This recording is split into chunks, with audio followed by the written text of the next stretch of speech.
Tampak murung dan sedih seorang wanita yang lumayan cantik. Terlihat air matanya yang menetes di pipinya. Tak terasa mulai meluncur jatuh ke bawah. Seorang wanita yang tengah galau dalam kesedihan dan kegundahan dalam hidupnya.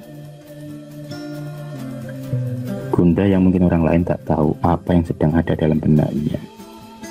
Wanita itu adalah Ayu, yang baru saja 7 hari ini ditinggal mati oleh suaminya yang ia cintai. Acara 7 hari pun telah usai kemarin malam. Kesedihan di raut muka Ayu masih tampak begitu membekas dan sangat dalam. Ayu dan Agus merupakan pasangan muda yang baru saja 6 bulan menikah. Namun nasib dan takdir pun berkata lain. Bahkan Ayu harus ditinggal pergi oleh sang suami yang sangat dicintainya. Waktu pun terus berlalu.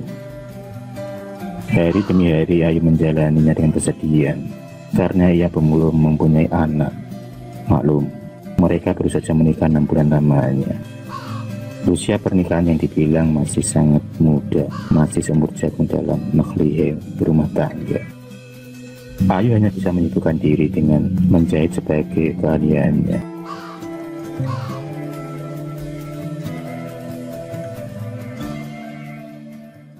Sudah 2 tahun ini Ayu menjanda, dan selama itu juga ia mendapatkan perlakuan yang kurang mengenakan dari para ibu-ibu tetangga. Dia mengatakan kalau Ayu tak akan laku menikah lagi karena menjanda menjadi status yang sangatlah berat. Namun Ayu tak memperdulikan omongan dari ibu tetangga lainnya yang tak suka dengan dirinya.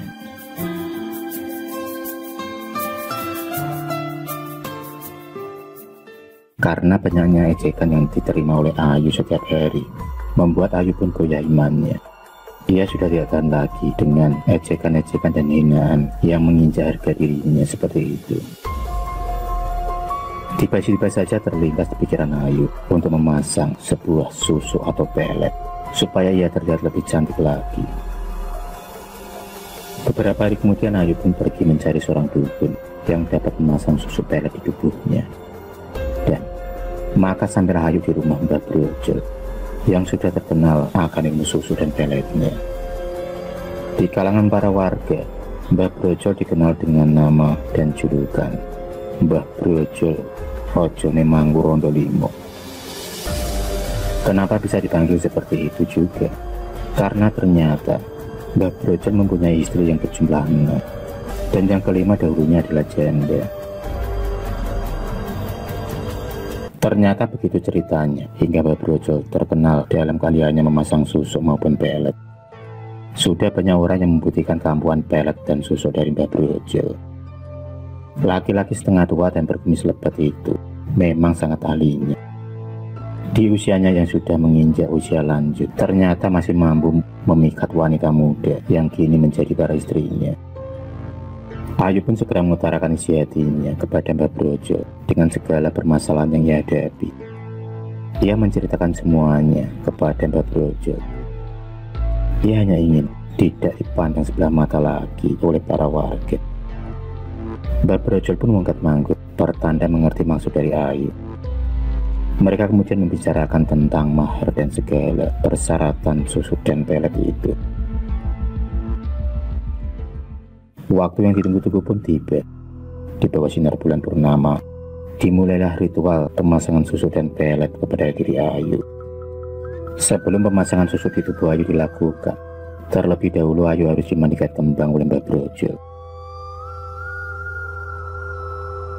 Dengan hanya memakai kain jari, Ayu pun segera dimandikan oleh Mbah Brojo dengan menggunakan air kembang setaman yang telah dimantra-mantra. Segera, guyuran demi guyuran air kembang mulai membasahi tubuh Ayu. Tubuh Ayu yang terlihat putih mulus pun kini tampak terlihat seksi.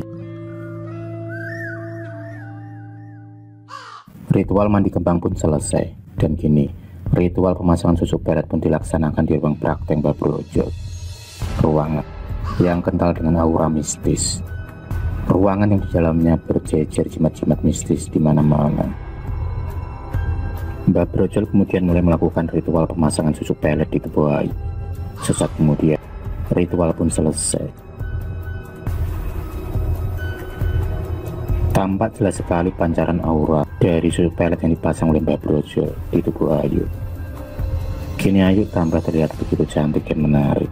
Senyumannya yang manis semakin manis, dan raut wajahnya yang bersinar terlihat semakin muda. Setelah memberikan mahar kepada Mbah Brojo dengan mahar yang disepakati antara Ayu dan Mbah Brojo, Ayu pun kemudian bergegas pamit pulang.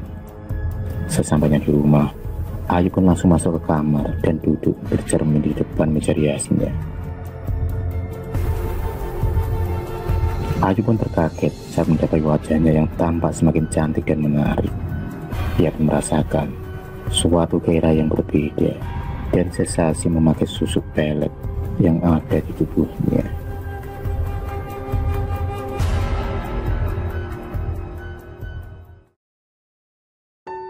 Pagi pun tiba.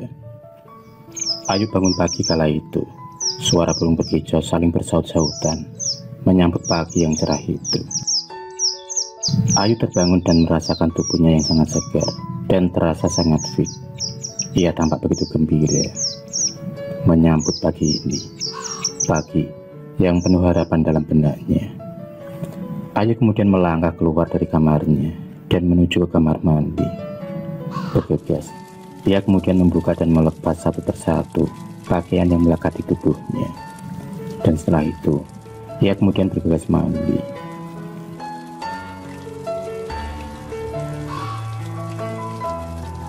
Di bawah guyuran air pagi itu, terlihat tubuh Ayu yang sangat kencang dan padat. Terlihat tubuhnya begitu sangat segar dan menggoda. Mandi pun sudah selesai. Ayu kemudian kembali ke kamarnya, dan ia kemudian berganti baju. Perlahan tapi pasti, satu persatu, baju pun dimulai dikenakannya. Pakaian yang dipakai Ayu kali ini sangat pas dan cocok di tubuhnya. Tak lupa, ia kemudian menyemprotkan sedikit parfum di tubuhnya, yang mulai terasa bau harumnya. Pagi itu Ayu tampak cantik dan sangat seksi, benar-benar sempurna. Benar-benar sempurna perubahan yang dialami oleh Ayu pagi itu.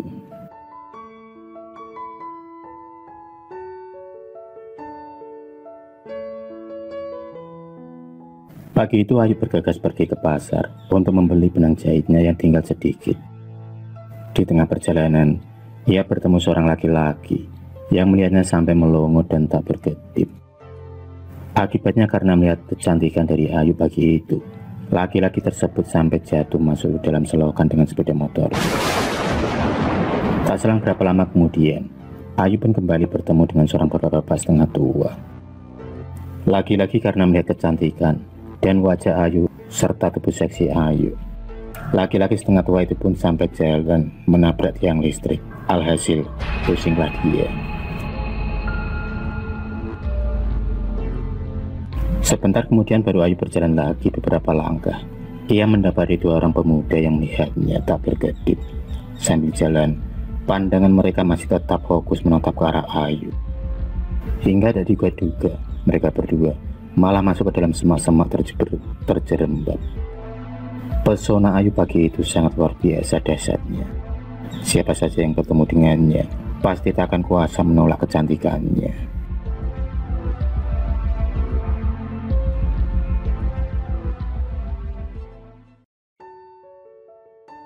Ayu pun bergegas melanjutkan perjalanannya ke pasar, dan tak lama kemudian sampailah dia di pasar desanya. Suasana tampak cerah dan udara tampak terasa segar. Terlihat hiruk-pikuk orang yang jual beli di pasar. Saat itu pasar tampak lumayan ramai. Ayu pun tersenyum manis pagi itu. Ia merasa hari itu penuh dengan semangat. Setelah membeli benang jahit dan beberapa keperluan rumah untuk memasak, Ayu pun segera melangkah pulang kembali.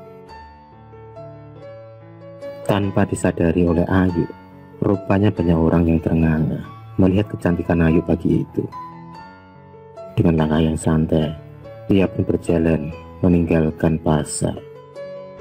Dari belakang tampak seorang laki-laki mengendarai sepeda motornya.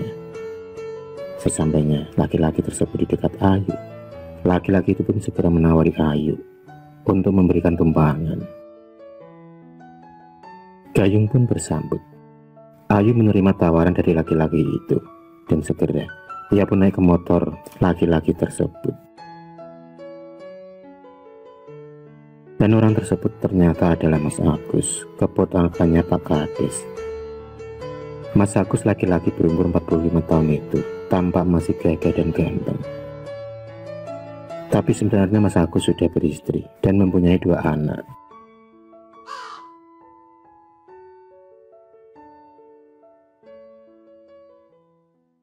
Maka sampailah Mas Agus dan Ayu di depan rumah Ayu. Ayu pun segera turun dan menawari Mas Agus untuk singgah terlebih dahulu, sekedar untuk ngopi.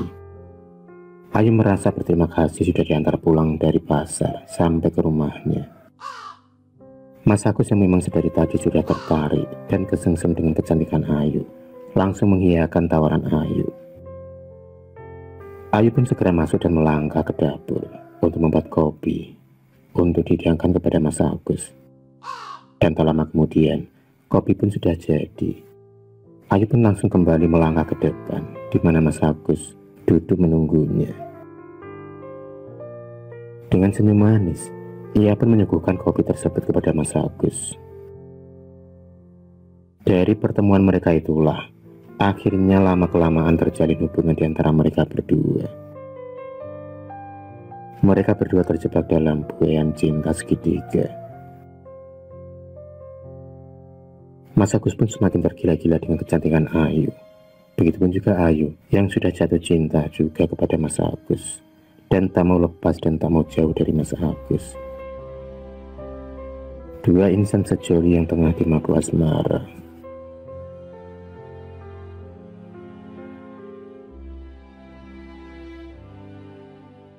Waktu pun terus berlalu dan terus berganti. Kedekatan mereka berdua semakin dalam. Sudah beberapa kali mereka memadu kasih, layaknya pasangan suami istri. Selama ini Mas Agus selalu memberikan uang dan barang-barang untuk kebutuhan Ayu. Sudah banyak uang yang dikeluarkan oleh Mas Agus untuk membahagiakan Ayu. Dan hubungan mereka sudah menjadi bahan perbincangan dari para warga. Pernikahan Mas Agus dan Hani istrinya pun akhirnya kandas juga, karena seringnya terjadi pertengkaran di antara mereka berdua dan tak ada yang mau mengalah. Hani pun akhirnya pergi meninggalkan rumah mereka, kembali ke rumah orang tuanya. Dengan berderai air mata, Hani pun meninggalkan rumah yang telah mereka diami selama ini. Mas Agus semakin hari semakin tampak tergila-gila dengan Ayu. Mereka selalu menghabiskan waktu berdua dan kemana-mana selalu bersama. Kecantikan Ayu yang berubah kini sudah menjadi buah bibir di kalangan para warga. Mereka tak menyangka Ayu sekarang tengah menjelma menjadi wanita cantik dan seksi di desanya. Sering Mas Agus menginap di rumah Ayu seharian, dan paginya ia baru pulang ke rumahnya.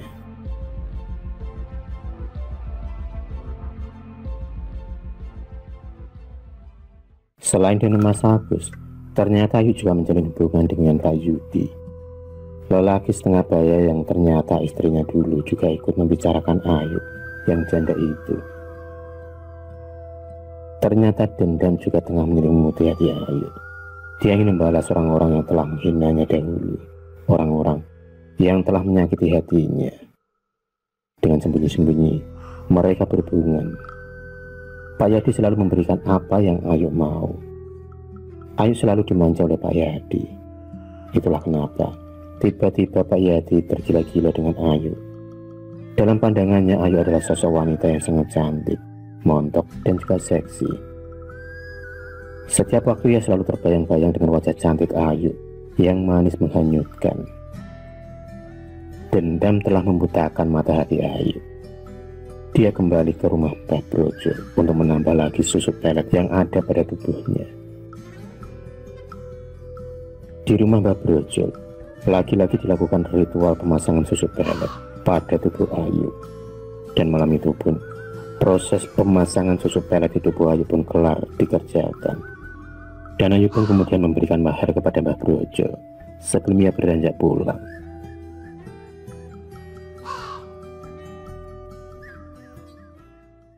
Kini semakin banyak laki-laki yang tertarik dengan kecantikan dari Ayu.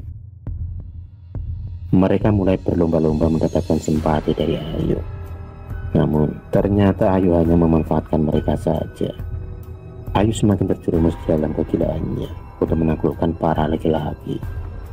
Tanpa ia sadari, semua itu akan berakibat pada dirinya. Sampai terjadi ada beberapa orang yang saling bertengkar dan terjadi perkelahian antara mereka. Mereka saling memperebutkan Ayu.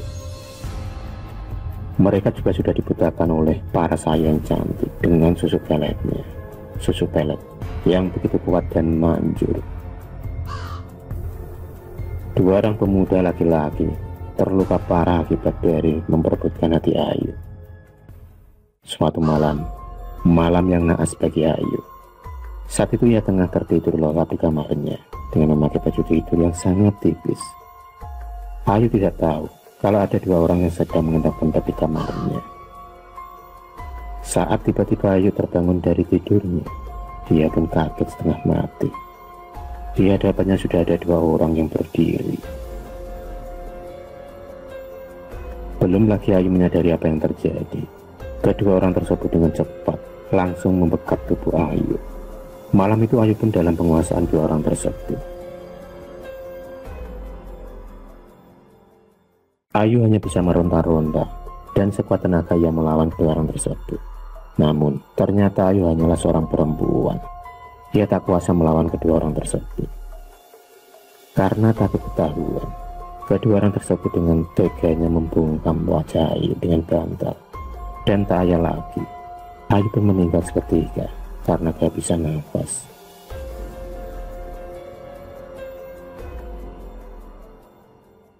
Pagi pun tiba. Warga desa digemparkan dengan kematian Ayu yang begitu tragis. Mati di kamarnya sendiri dengan posisi wajah yang tertutup bantal. Entah apa yang sebenarnya terjadi. Yang jelas, Ayu menjadi korban pembunuhan malam itu. Hari itu juga Ayu dimakamkan di pemakaman desa.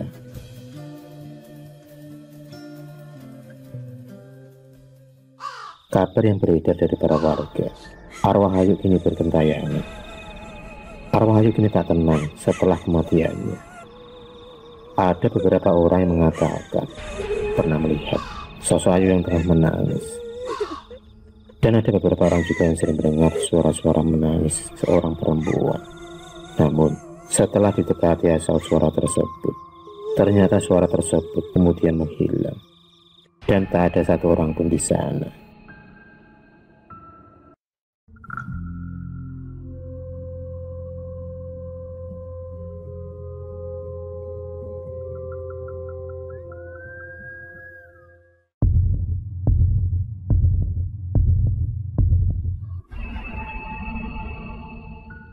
Terima kasih sudah menonton video cerita bergambar ini. Klik subscribe untuk terus mendapatkan video-video cerita bergambar selanjutnya. Semangat berkarya.